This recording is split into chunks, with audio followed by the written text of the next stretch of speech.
أعوذ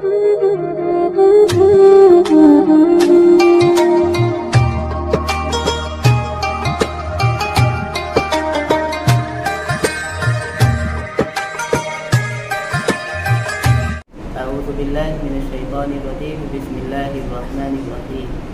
وما خلقت الجن والإنس إلا ليعبدون. وقال النبي عليه الصلاة والتسليم: موتوا قبل أن تموتوا وحاسبوا أنفسكم قبل أن تحاسبوا، أو كما قال النبي عليه الصلاة والتسليم. سب سے پہلے دستک ٹوڈے میں ہم آپ سبھی کا خیر مقدم اور استقبال کرتے ہیں. جیسا کہ آپ سبھی حضرات کو معلوم ہے کہ یہ رمضان المبارک کا آخر عشرہ چل رہا ہے اور رمضان المبارک کے ختم ہونے میں صرف 7-8 دن بچے ہیں.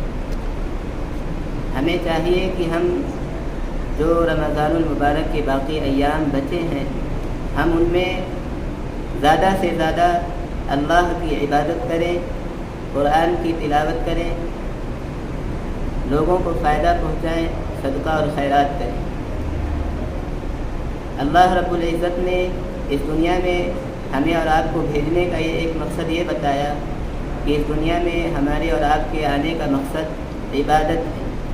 عبادت کئی طرح کی ہوتی ہے. اگر ہم اللہ کے حق کو ادا کریں گے تو یہ بھی ایک عبادت ہے. اگر ہم اللہ کے بندوں کے حق کو ادا کریں گے تو یہ بھی ایک عبادت ہے. اللہ رب العزت نے ہمیں اور آپ کو بے شمار نعمتوں سے نوازا ہے. اللہ رب العزت نے ہمیں اور آپ کو اتنی نعمتیں دی ہیں، اگر ہم ان نعمتوں کو شمار کرنا چاہیں، گننا چاہیں تو نہیں گن سکتے. انہی نعمتوں میں سے ایک بہت بڑی نعمت زندگی کی نعمت. یہ زندگی اللہ پاک کی اتنی بڑی نعمت ہے کہ اگر ہم اس زندگی کو اربہ ارب اور خربہ خرب روپیہ خرچ کر کے بھی خریدنا چاہیں، لینا چاہیں تو نہیں لے سکتے، کیونکہ یہ ہماری اور آپ کی فطرت ہے کہ جو چیز ہمیں اور آپ کو مفت میں اور فری میں ملتی ہے ہم اس کی قدر نہیں کرتے. ہم اسی چیز کی قدر کرتے ہیں جو محنت و مشقت کے بعد اور جہد مسلسل کے بعد، پسینہ بہانے کے بعد ملتی ہے. چونکہ یہ نعمت، یہ زندگی کی نعمت ہمیں اور آپ کو فری میں مل گئی ہے، مفت میں مل گئی ہے، اس لیے ہمارے دل میں اس کی کوئی قدر نہیں ہے. ہم اپنی زندگی کا صحیح استعمال نہیں کرتے. اگر ہم اپنی زندگی کا صحیح استعمال کریں گے، اپنی زندگی کو صحیح چیزوں میں لگائیں گے، صحیح جگہوں پر لگائیں گے تو یہ اللہ کا وعدہ ہے کہ اگر ہم اللہ تعالیٰ کی دی ہوئی نعمتوں کی قدر کریں گے تو اللہ پاک ہمارے لیے اس نعمت میں اضافہ فرمائیں گے، برکت دیں گے. لیکن اگر ہم اللہ کی دی ہوئی اس نعمت کی قدر نہیں کریں گے، اس کو صحیح جگہوں پر نہیں لگائیں گے، اس کا صحیح استعمال نہیں کریں گے تو اللہ پاک ہم سے اس زندگی کو چھین لیں گے، ہماری زندگی سے برکت ختم ہو جائے گا. اس لیے ہمیں چاہیے کہ ہم اپنی زندگی کا صحیح استعمال کریں، اپنی زندگی کا صحیح جگہوں پر اپنی زندگی کو لگائیں، اپنی زندگی کو صحیح کاموں میں لگائیں. ہماری اور آپ کی زندگی یہ بالکل پانی کے بلبلے کی طرح ہے.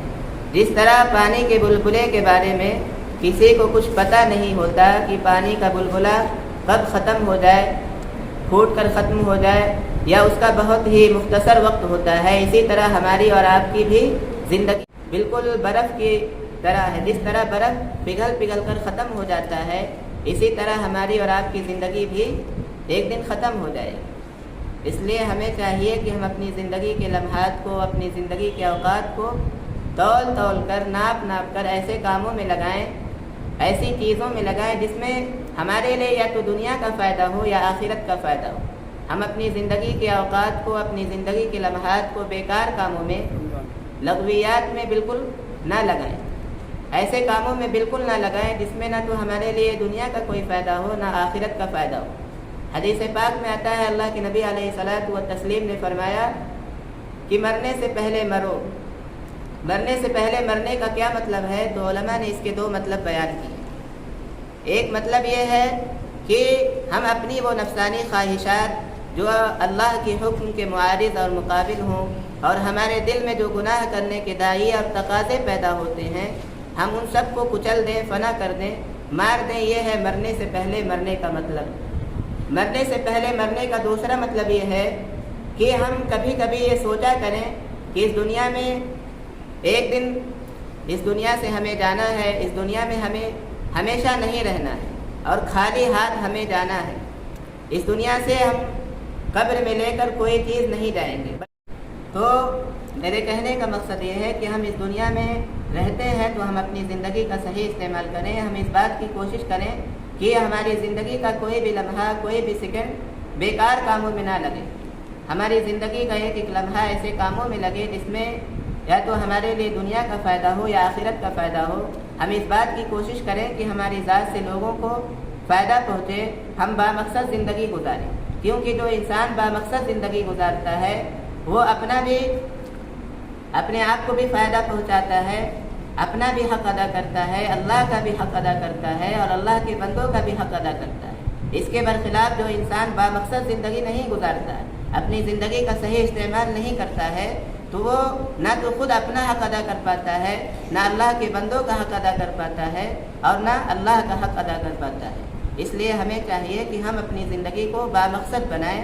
ہم اس بات کی کوشش کریں کہ ہماری زندگی سے کسی کو تکلیف نہ پہنچے۔ ہم اپنی زندگی میں اللہ کا حق ادا کرنے کے ساتھ ساتھ اللہ کے بندوں کا بھی حق ادا کریں، اپنی زندگی کا صحیح استعمال کریں۔